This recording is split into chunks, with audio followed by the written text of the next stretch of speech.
It is. Yes. Okay, so excuse me for the cough. I've got allergies this time of year, so there's nothing I can do about it, except take the pills they give me that only work half the time. So what I want to talk about, so first of all, I'm Irene Petrick. I've been at Intel I'm in my 7th year now here at Intel.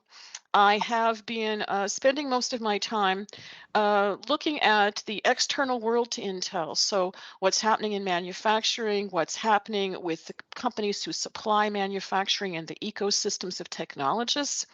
And so what I do basically is my colleague Faith McCrary and I have been doing a lot of work around this area for the last few years. So the remarks I'm going to make today really are around finding success in the next normal. And we're calling it the next normal because it's not a new normal.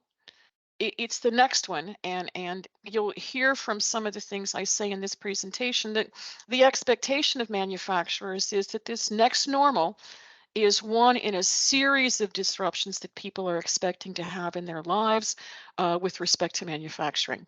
As Chris said, if you have questions, please feel free to interrupt. I'd love this to be a discussion. And So, Irene, you have at least an hour, okay? So sure. feel free to, take your Okay. time and if you need to. Okay, great. So who have we been looking at? Well, Faith and I have been working for the last 4 years looking at manufacturers. We've got over 10,000 data sets. And when I say data set, these are interviews, these are videos, these are pictures that participants have actually sent to us. So it's quite a rich set of data. We've talked to over 500 participants from over 400 companies. The majority of those companies are from the US or Western Europe. And the most recent study that we've put forward is a Manufacturing 100 study. And what we did was we identified a group of 100 companies, and we've been following them through a 3-phase, 18-month study that spanned the 2020 and 2021 timeframe when COVID was most virulent. So a lot of what you're going to hear today comes from this work. So let me start with some of what people think. What are they talking about? Thoughts from the field. Well, this project manager at a consultancy in the US said technology needs to be designed for the environment. Manufacturing can be dirty, smelly, loud, dangerous, particularly in older facilities. So what works in one facility might not be the answer for another. This probably won't surprise those of you who work in manufacturing or with manufacturers. A CEO from a contract manufacturer in the US says COVID has hit our manufacturing operations severely. Our strategic vision for the future includes courses where people such as myself and other experts will give a greater portion of our time toward teaching and developing the next generation of robotics engineers. And this is a theme that we've been hearing for a while now. There is definitely a skills gap in the manufacturing world. And I'll talk about that toward the end of this presentation, but there is a skills gap, and we're finding that there's active training needed to happen, and many companies are beginning to take these training responsibilities on themselves. And Irene, on that note, I think you have said in the past that where at one point people were fearing robotics would take over their jobs, Right. the conversation is shifting toward robotics helping with the menial jobs that companies don't want to do or employees don't want to do. Is that your understanding? It is, and not only that, but the outflow of people from manufacturing as they've resigned or they've moved to different companies, the outflow of people has really accelerated the adoption of robotic and automation technologies. There just aren't enough people to meet the production demands and needs. So here's a sales representative from Kenya. And he's talking about the fact that we now live in a world of big data. We have more data than ever before. But he claims that less than 1% of all the data that the organization has ever been used. And this is another theme that we're seeing is that we have AI models, we have data, but we have to somehow put them together so that we can get to the point of having them help us make decisions. And you'll hear in a few minutes that the digital technologies that help you make decisions, we really have to be prepared for them to integrate into the rest of our systems. Here's somebody from India saying we have adopted a strategy that was coming in the future, say 5 to 10 years out. But COVID brought the situation for us to be able to implement it instantly. This is something we're hearing continuously. COVID definitely is accelerating the rate of change, the rate of adoption around artificial intelligence, around robotics, and around automation and controls. And then finally, here's another person from the UK, a manufacturing leader, echoing some of what the consultancy project manager said earlier, which is basically that each production facility is different and thus bespoke. There is no one size fits all model in AI or IoT. So everything has to be tailored. And this is both a benefit and a serious challenge. If things have to be tailored, that's wonderful. It gives me more customized output, but it's also more expensive. And it ends up that I have to maintain it in different ways once it's customized. So how is COVID disrupting manufacturing today? Well, 60% of the people we've talked to, is there a question? No, I'm maybe just a little logistics. Is the chat window working for you all? I got a message that it wasn't, but okay, so it is working. Okay, good. So we're back online. Hey, Irene, Okay. back to the last one. So the Kenya individual, does that imply that they're recording all their data, but only 1% is being utilized and they're losing 99%, or are they not even capturing the 99%? They're capturing some of it. I won't say all 99%. They're capturing data, but they're not using it. In other words, I've got data that's machines are throwing off a lot of data, but I'm not really using it in any sense of an organized analytical framework. I'm not using it to help me make decisions. I'm not using it to run or drive models. Got it. And do any of those quotes resonate with you all in the audience? Do you agree this has brought up the acceleration of some of those strategies and technologies? Yes. I see Joe shaking his head. Yes. Yes. Good. Yeah. Okay. So when we ask people about manufacturing, we said, how disruptive is COVID today? And this was in 2020, late 2020. And the people were telling us that 60% of the people we were talking to said it's been a significant disruption. It's causing serious delays in manufacturing, and it's being very difficult to manage. And this theme has only intensified as 2020 went into 2021 and now into 2022. 42% of the people we've talked with expect serious disruptions to continue for at least 3 to 6 months. I don't think anybody back in 2020 expected that we would still be talking about COVID as a major disruptor now in 2022.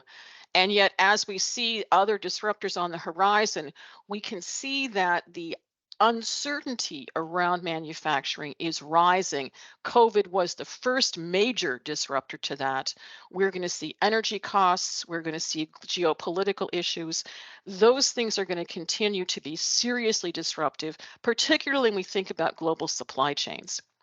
So let's talk about then for a moment. Let's look and see what were the specifics that people were calling out as being disrupted. Well, almost 3/4 of the people we talked to said components or material shortages and constrained supplies. In 2020, that meant I couldn't get supplies that I needed. In 2021 and now into 2022, it's I can't predict when supplies might be available to me. So it was a shortage issue in 2020 when COVID really first started to impact things. It's now become an uncertainty issue. It's still related to shortages, but now I don't know what's going to be short. I don't know how long it's going to take to get to me. And because of that, I can't plan my manufacturing and my production in its most effective ways. 65% said continued breakdowns in global supply chains, increased supply chain costs and delays, increased lead time for orders, unexpected supplier poor performance. you can see a theme here that we had at the beginning of COVID that has just simply gotten worse over time. The supply chain issue is probably one of the biggest issues that companies are dealing with right now. Excuse me. And a couple more issues down here toward the middle. Increased communication and collaboration really became difficult, particularly when we had remote work and we had staggered shifts. And as you'll hear in the rest of the presentation, COVID encouraged manufacturers to think very differently about how they can manufacture. In 2019, if we had asked people, is remote work something you're going to pursue?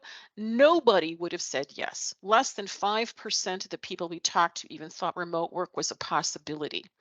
Now, the percentage of people who think remote work is a possibility is over half. And that's a significant change. Remote work of some kind is here to stay. We don't know how many people will go back to work, or in what numbers or in what roles. So at the beginning of 2020, middle of 2020, we were really concerned about workers getting sick, productivity losses, and then changing forecasts and customer demand. So not only do I have difficulties in my supply chain, I have workers that are I can't rely on because of illness, and then resignations. There's great resignation is not a figment of anybody's imagination, particularly in manufacturing. But I also had inaccurate forecasts, and I had significant changes in customer demand and in customer buying patterns. So I went from being pretty locked in my contracts to having individuals wanting to buy from me. B2B commerce has changed dramatically. B2C has certainly intensified the use of electronic ordering and delivery. And so the disruptions are coming at manufacturers from all angles. So what's the impact that COVID has had that's going to be lasting? Well, 71% of the people we've talked to said that COVID amplified the biggest challenges in manufacturing today. So it created some challenges, but it amplified what was already a challenge for us. The Manufacturing 100 participant here says things are getting overlooked, clutter is forming, people are tired, and things are getting forgotten. The foundation is crumbling in some areas, as maintaining employees is hard. And this is a theme you're going to hear several times. We went from having to think about skills of workers to now thinking about recruiting and retaining workers. So it's not just the skills now that I'm worried about, it's having enough people or being able to keep the experts that I need in my facilities. So what are the top mitigations that are still in place as we go into 2022? 63% said they increased protection for workers on site, which is not surprising. 61% said they increased the acceptability of remote work. And 49% said they increased their focus on organizational agility and resilience. And I'll take a moment to describe what that means. We hear those words a lot. I have to confess, before 2020, I had to look up how to spell resilience in the dictionary. Now it's a word I use constantly, and that others in manufacturing and elsewhere broadly are using. And agility is the ability to pivot when I have a challenge and to be able to refocus resources. Resilience is my ability to predict uncertainties, to plan for them to the extent that I can, and to be able to quickly recover from them.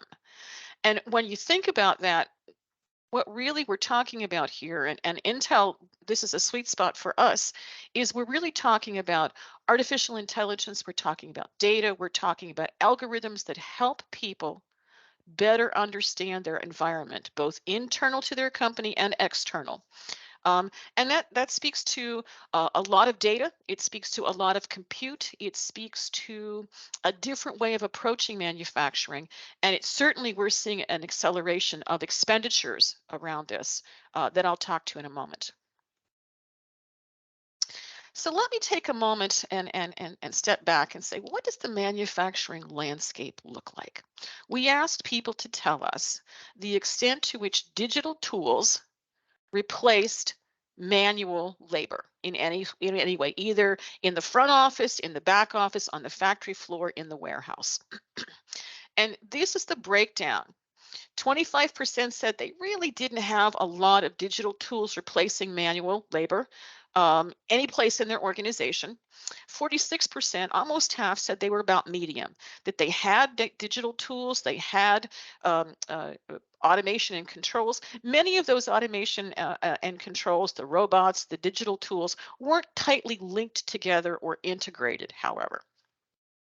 29% said they had high digital intensity. Not only had they replaced a lot of human labor and activities with digital tools, but they had highly integrated those tools in such a way that they could predict how the factory was going to work. They could link the factory floor to the orders coming in. They could link the factory floor to their enterprise systems, and some even could link their enterprise systems to their suppliers' enterprise systems. So if you ask me where Intel falls on this, we would be a slice right at the very edge of that 29% on the right-hand side. Because we are highly digital intensive, we have very few workers on the floor unless they're doing planned maintenance. We have all of our material handling pretty much automated. So we've really taken a lot of the work that we do and made it digitally intensive. So what you hear from this is the future is here. It's just not evenly distributed. And that ... even more so now, is really after COVID, what we've found is the companies who were at that lower end of digital intensity in that 25% group really suffered. The companies who were at the high digital intensity had pain, but they didn't suffer in quite the same way. They were able to predict what was happening. They were able to backfill some of what was happening. And so what we're seeing is the infrastructure, the digital infrastructure that you have, and your ability to use that well has made a big difference in how well you were able to weather this significant disruption. I think this is a very important message here, Irene. Things are not going back to the old normal regardless. Yeah. The events of COVID have accelerated the need for technology and remote working and so on. And if you don't embrace that, you're going to fall further behind. And it sort of has created the winners and the losers in this area, or the people who have done well and those who have struggled. So, this digital divide, and going forward, the more you embrace the right side, the more you're going to have chances of success, right? Exactly. And the next slide really talks to that. So the companies the companies that expressed they had low digital intensity, they struggled most with reduced workforce and reduced operational levels. In other words, I couldn't manage what was happening in my factory. I didn't have enough workers, and I didn't have enough visibility into my production system. The companies at that medium level, that 46% approximately, those companies were most likely to report technology challenges around infrastructure, particularly for remote work. In other words, either I didn't have the collaboration tools needed or platforms. I wasn't prepared to have people doing remote troubleshooting of my manufacturing equipment or my manufacturing lines. I wasn't prepared to provide data to people who were working from home, who could then understand and then control remotely the factory itself. And so what we've seen is a change in the kind of data that people need, a change in the frequency with which they need it, and a different perspective about where data needs to be. The companies with high digital intensity, as I indicated earlier, really were the least likely to indicate a lack of technology or infrastructure to support remote work. They were already doing a lot of this remote troubleshooting. They had already thought about how I can use how I can use security and other kinds of tools to enable remote work and remote troubleshooting. And so they saw at the high digital intensity, they saw less disruption. I didn't say none, but they saw less than some of the other companies who were lower in that intensity measure. Hey, Irene, we have a question from the city of Glendale. Sure. All right, thank you so much. So I know you mentioned a lot of investment, more so from the company in terms of the new data or new technologies. Is there a parallel to being able to then upskill those workers of those companies to be able to leverage and utilize the new technologies, or is there kind of an overarching kind of change of workforce to be able to utilize the new data? Yeah, there's definitely a skills gap. There is definitely a skills gap here. Where we are seeing that I don't have workers who are necessarily digitally savvy, or if I have younger workers coming in who are really good with digital tools, they don't have the expertise around the processes that are used in the production operations.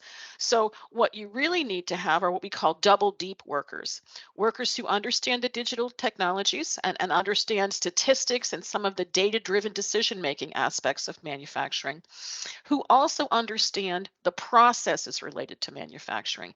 And those, there aren't that many of those. We're trying to create them. Community colleges are doing a lot of work around this. Local economic development is doing a lot of work around this. Universities are doing a lot of work around this.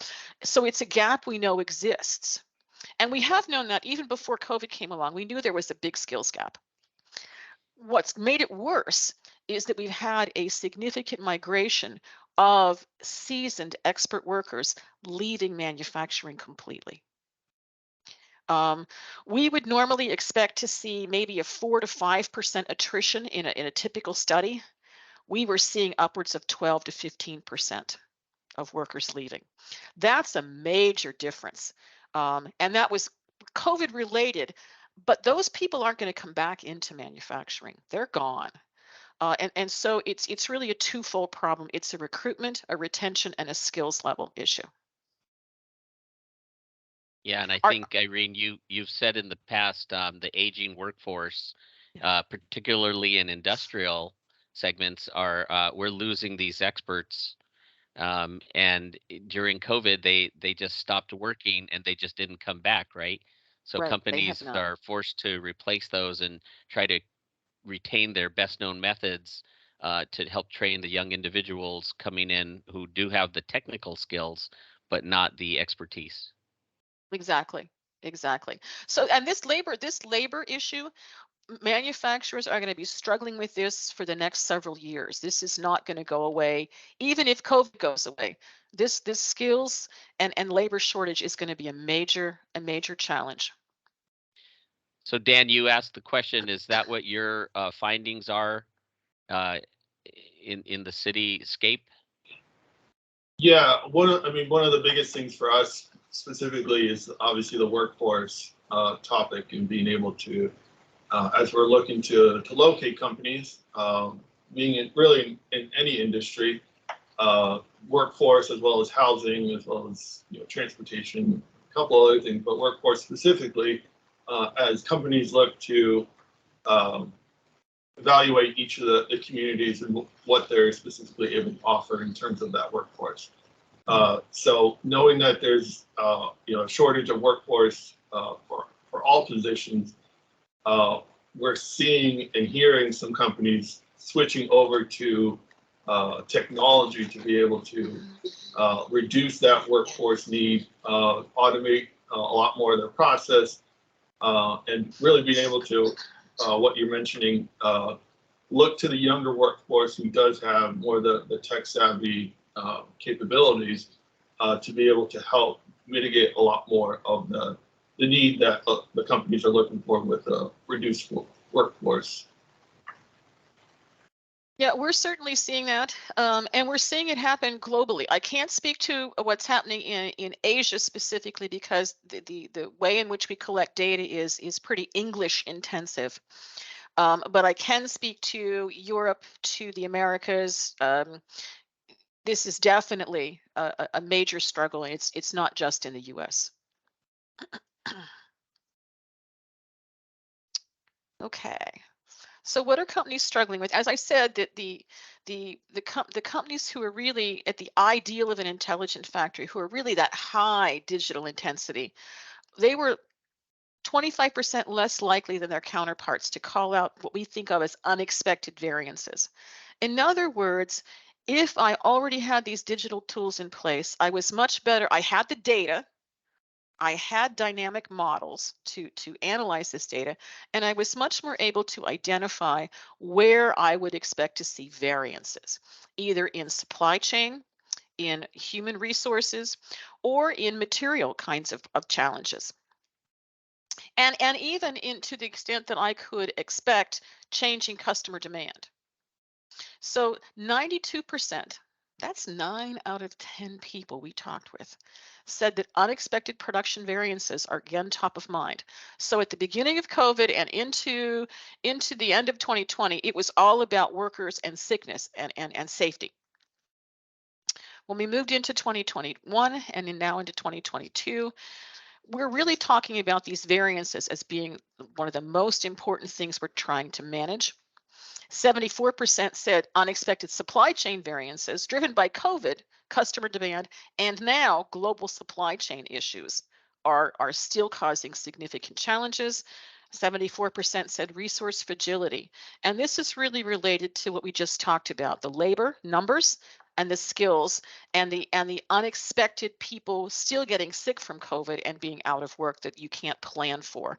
So those are the kinds of unexpected variances that companies are struggling with now. Here's something that we think is pretty interesting. When in 2019, when Faith and I went out and talked to people, we asked them, were you going to the cloud? And the majority said no. In fact, it was less than 20% said I want to be in the cloud. You can see here, after COVID really had its teeth into us, 68% said we're going to the cloud. 35% said, well, we're going to keep it on premise. Another 29% said, well, we're going to do the cloud, we're going to do some on premise, but we're also going to put compute locally where the data is generated. And so what we're seeing here is that data is becoming a very different perspective of the resources that I have to bring to bear to be successful. Some things will have to be done in the cloud if they're going to be shared, particularly across my ecosystem partners. Some things will be done on premise, which requires compute intensity, but not necessarily the distance aspect to it. And then some are saying, I really need to locate compute where the data is being generated. And you'll hear people talk about compute at the edge. That's really what we're talking about there. And so you can expect to see going forward an architecture that supports manufacturing that runs from the edge clear through to the cloud and will be pulled very specifically by the use cases that we're trying to address. Somebody asked about investments earlier. On the right-hand side, on the left-hand side, the 2019 side, we asked people in 2019 what they plan to invest in the next 2 to 3 years. Now, that 2 to 3 years covers the time period we've been living through now. You can see that 51% said they were going to invest in artificial intelligence, 44% said predictive or big data analytics, smart machinery or equipment, robotics, upgrades to existing equipment, additive manufacturing, etc. Most of those projects were pretty exploratory, I can tell you. When you look to the right-hand side, however, in 2020, we asked people after COVID with that Manufacturing 100 group we were following, we asked them what they were going to invest in. 43% of the companies we talked to in that Manufacturing 100 said they were increasing their digital spending. But look where they were spending now. 41% were spending on networking and connectivity upgrades, 38% cloud capabilities, industrial automation, remote collaboration, data management and storage, big data, cybersecurity. You can see that the things that were top of mind in terms of expenditures were very different after COVID hit than they were before COVID hit. And so companies really scrambled. And most of the investments that we're seeing now are around infrastructure. By the end of 2021, we asked companies, that same group, what are you spending on now? Has it changed? 38% of this manufacturing 100 said we're going even more down to digital technologies in the next 6 to 12 months. But look where they're spending now. Network upgrades, cloud capabilities, data management, industrial automation, big data, cybersecurity, and AI. They're spending their accelerated dollars on infrastructure and on data and models to help them predict the uncertainty and buy down the risk around that uncertainty. So we're seeing a return to some of the AI, but now the AI is very focused. These aren't exploratory projects anymore. These are very specific. What can you do for me to help me buy down risk around the uncertainties that I'm facing? So we're seeing very different kinds of conversations around AI.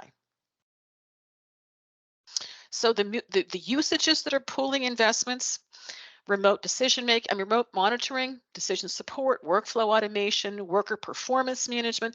Most of these have to do with, if I can't have everybody on the factory floor, how do I manage them? How do I support them? How can I keep assets going? How can I secure them? And how can I really enhance my remote control while not losing the optimization within my factories? So where is the factory heading? How are we doing on time? Oh, we're doing pretty well. Yeah, Where is the factory heading? Well, I said that the AI went from very exploratory in 2019 to addressing tactical challenges in 2020 to now companies saying, how can AI help me buy down risk? And it's risk around production uncertainty, it's risk around supply chain uncertainty. It's risk around demand uncertainty. The second bullet here, where's the factory heading? Automation is strong, but the drivers to automation are changing. We were looking at automation to replace workers doing a very routine, very attention intense kinds of activities that machines simply do better. Now we're seeing automation replacing workers who have left.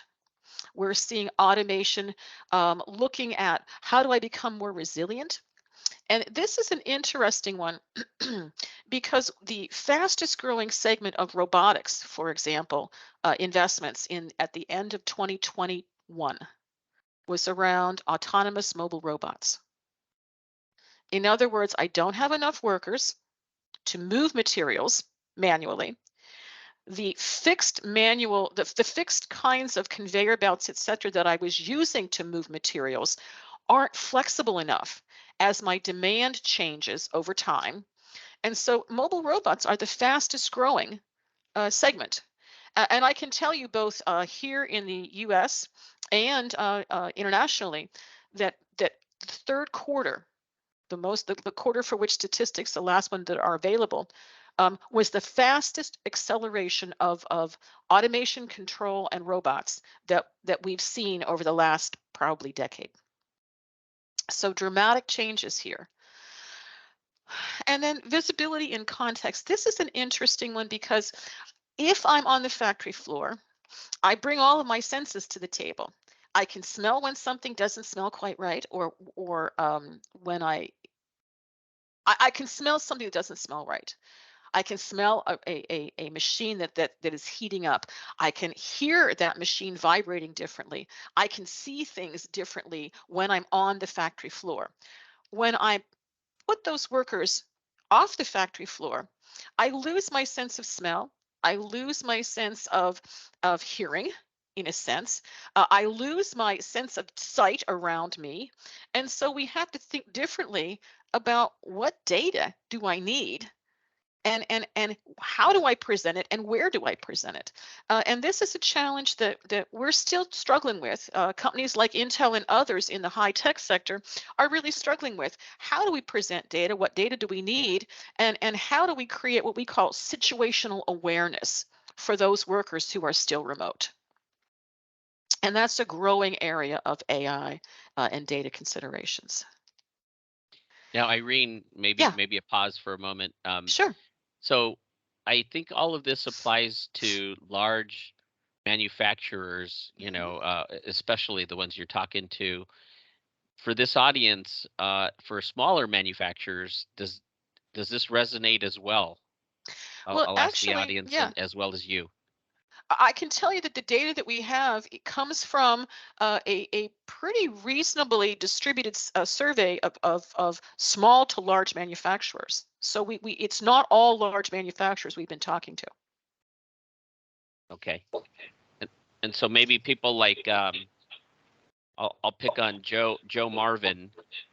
Are you seeing some of these problems and these opportunities and these directions for technology in your world?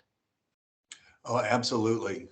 Good. I'm glad to. And I'm glad to yeah, hear it resonates. no, yeah, it resonates big because all the digital and the infrastructure really applies not only to somebody building a chip, but also to somebody building software.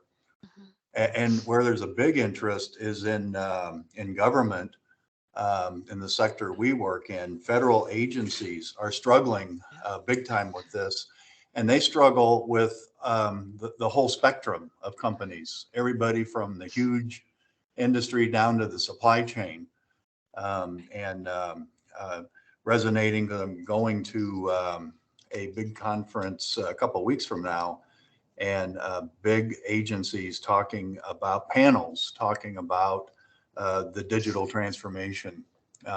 And these are the same kind of topics, Irene, that they're struggling with and trying to address.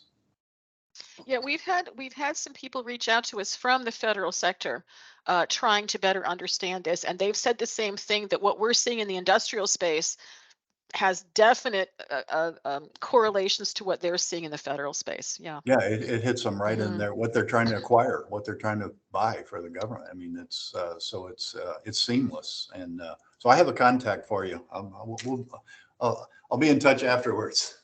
Super. I would hope you would consider me as a resource to you, Perfect. to help answer questions or have discussions. We'd love to see this data get used. Yeah. We'd love to see this information help people make better decisions, or at least frame the problems a little bit differently. So I'd love to interact with all and any of you. Yeah. Thank you. Sure.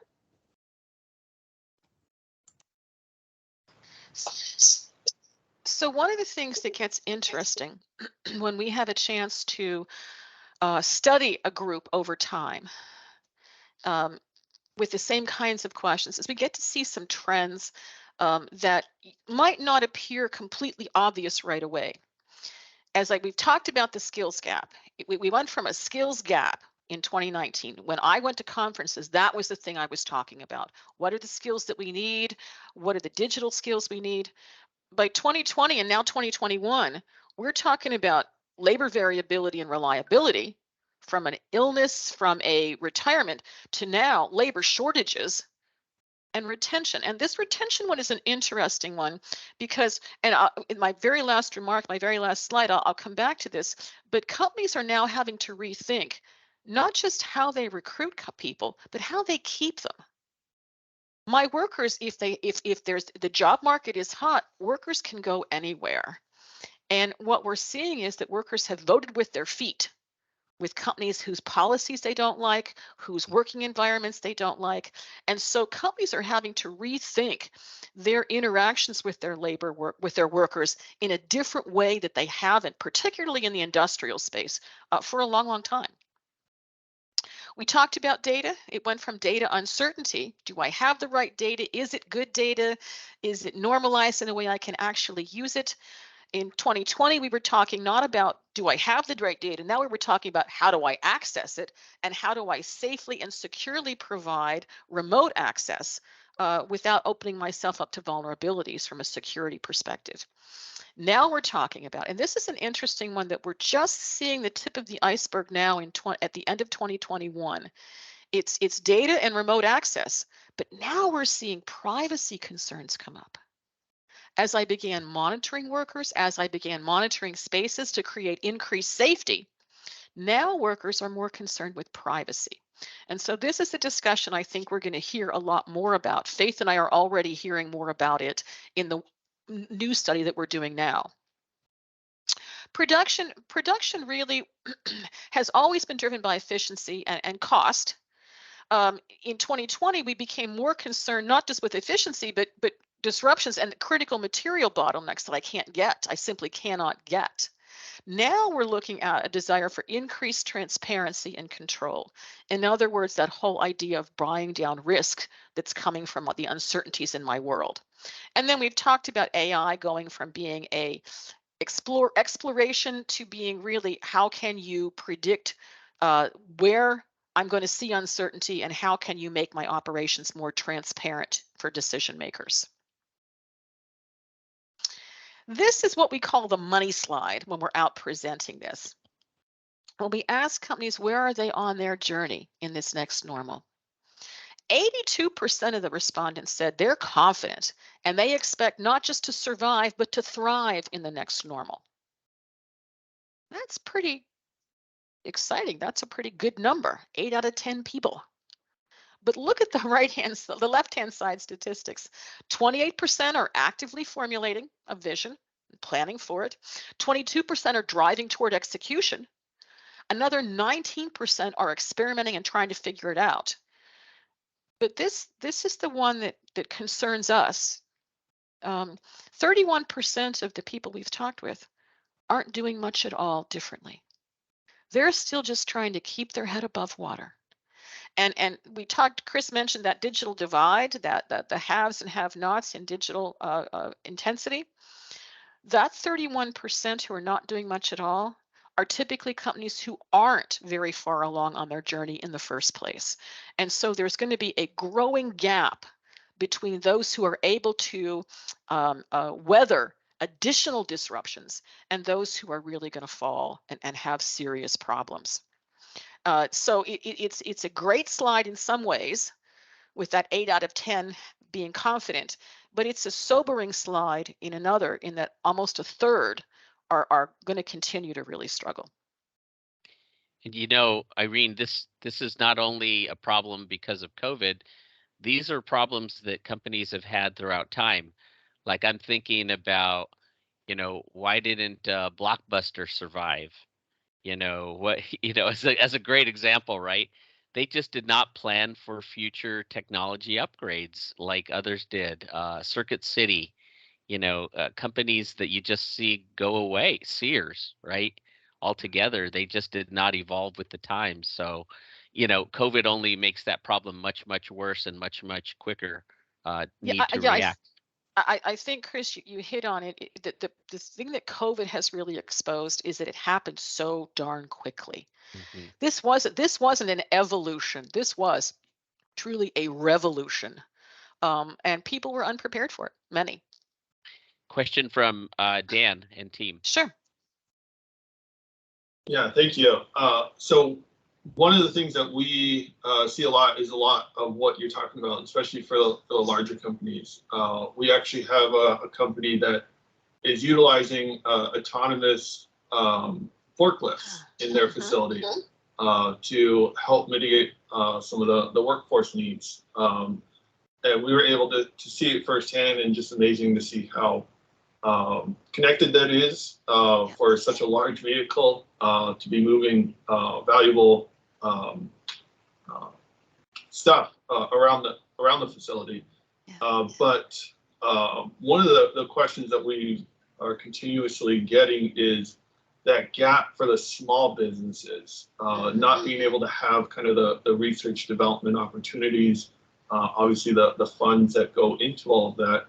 Are are you seeing any opportunities for resources for some of those small businesses to be able to elevate their position or opportunities to have some of those resources?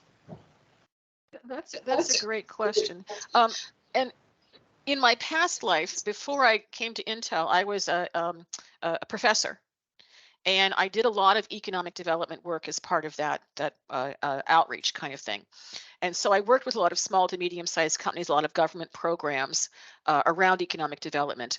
The challenge, there's money pouring in, but it's pouring in ways that aren't necessarily as helpful. If you remember back to the financial crash, when we had a lot of money pouring into the economy, we were looking at what we called shovel-ready projects.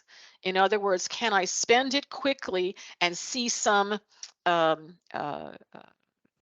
impact? Yeah. Impact. So when we start, and that tends to be a government approach to things. If we're looking for direct impact right this moment, government programs tend to look at that as cost savings or job growth. Neither of those issues are going to actively drive success in this next normal. And so the metrics that we use, I think, are going to skew some of the projects that get chosen. And some of the approaches. So small business is going to have the ability to get government projects, get government grants, but I'm not convinced personally, and this is me speaking, not Intel speaking. I'm not convinced that the way these government projects are going to be rolled out will necessarily create lasting value. That's a concern that I have, given my past work.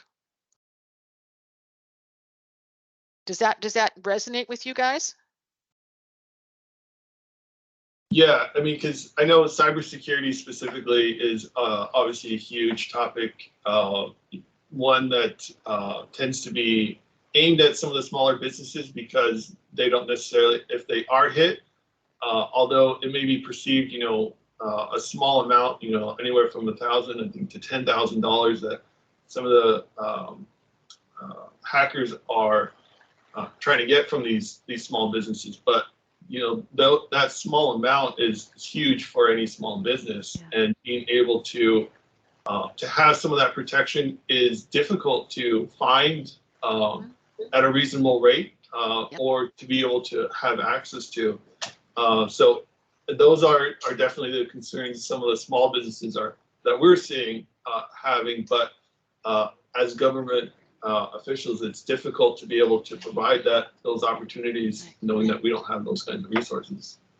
Yeah, I'm hoping that programs like NIST's MEP, Manufacturing Extension Partnership Program, I'm hoping companies like programs like that will start focusing their efforts away from some of the cost-saving automation projects that they've been doing for the last couple of decades, and really focus them onto more of the digital advising. Everything from security to AI to actually modeling, and that's one way that small businesses in particular can really get some good resources. Irene, we asked a question last week in Kirk's data center conference. So we're seeing a push to manufacture in America again. Yep. And so, through government contribution and through private contribution, are you seeing a lot of that investment be long-term in nature, long-lasting value, modernization of the factories as they set up new facilities? I don't think it's factories necessarily setting up new facilities, Chris, so much as upgrading their brownfield operations. Okay. We're still not seeing a lot of new plants coming yet, but those take a lot of plants.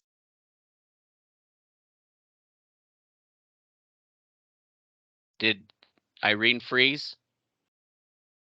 Yeah. Irene, if you can hear us, you froze.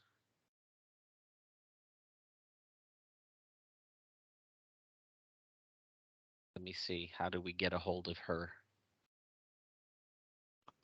Text her. Yeah. Let me see.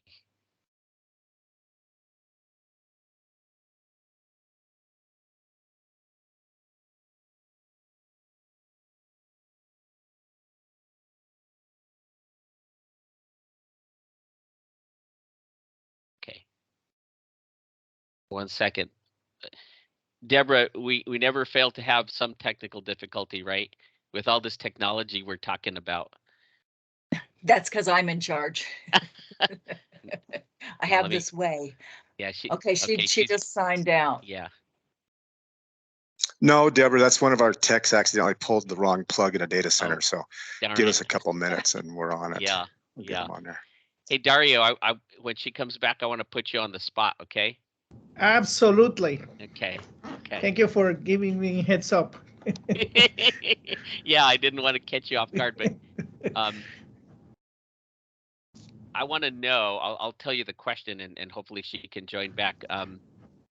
How are you seeing the student population understanding these trends? Are they aware of them and are they taking advantage of this sort of employees market?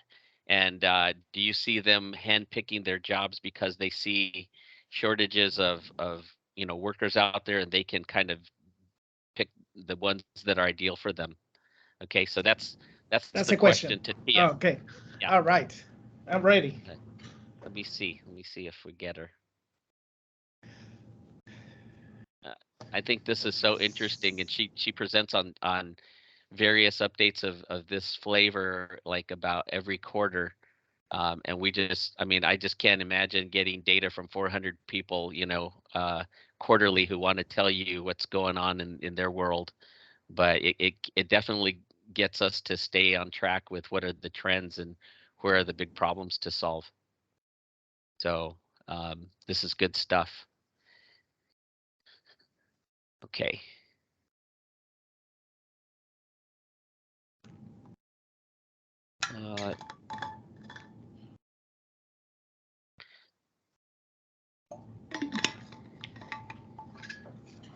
Well, so I mean, we may have to end here on that note, but so let's keep the conversation going.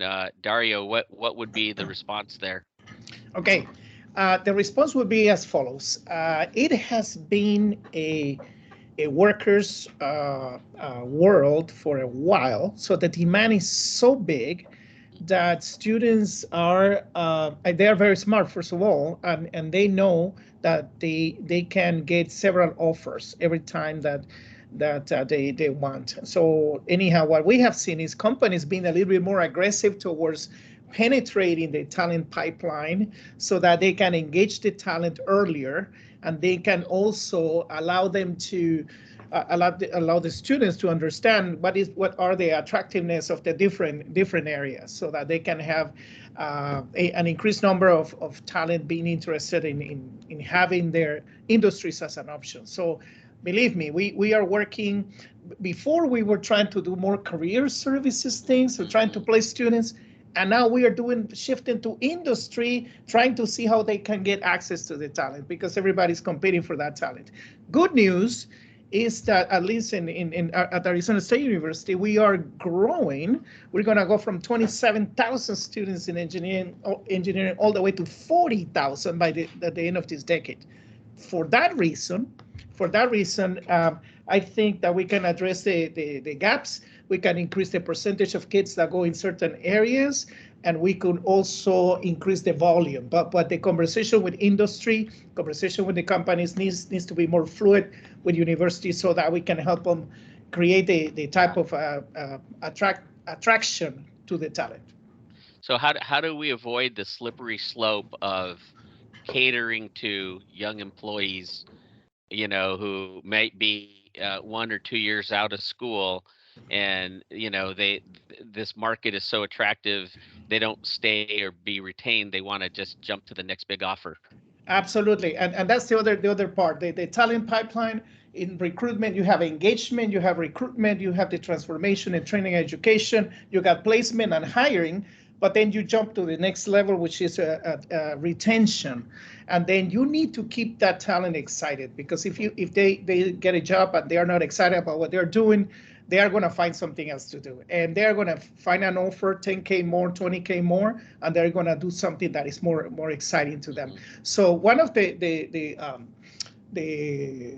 opportunities we provide companies is that keep those that workforce engaged at universities, participating in capstone projects, doing things that they want to do, taking classes, getting new projects. So keep them excited about getting new skills and having a pathway towards getting more remuneration, but stimulate their interests and their minds while they are working. Okay. Irene is having issues with internet. Is there a way we can call her? Do you all know, on Teams from the meeting? And probably, Deborah, you can hit stop recording. That's probably fine. I think we're so for those of you who are still on, we usually start losing people at the top of the hour, which is the case here. So maybe this is, Deborah, maybe this is a good stopping point. Apologize for the disruption in the presentation, but we'll make the presentation available to the team. And, hopefully you found this interesting.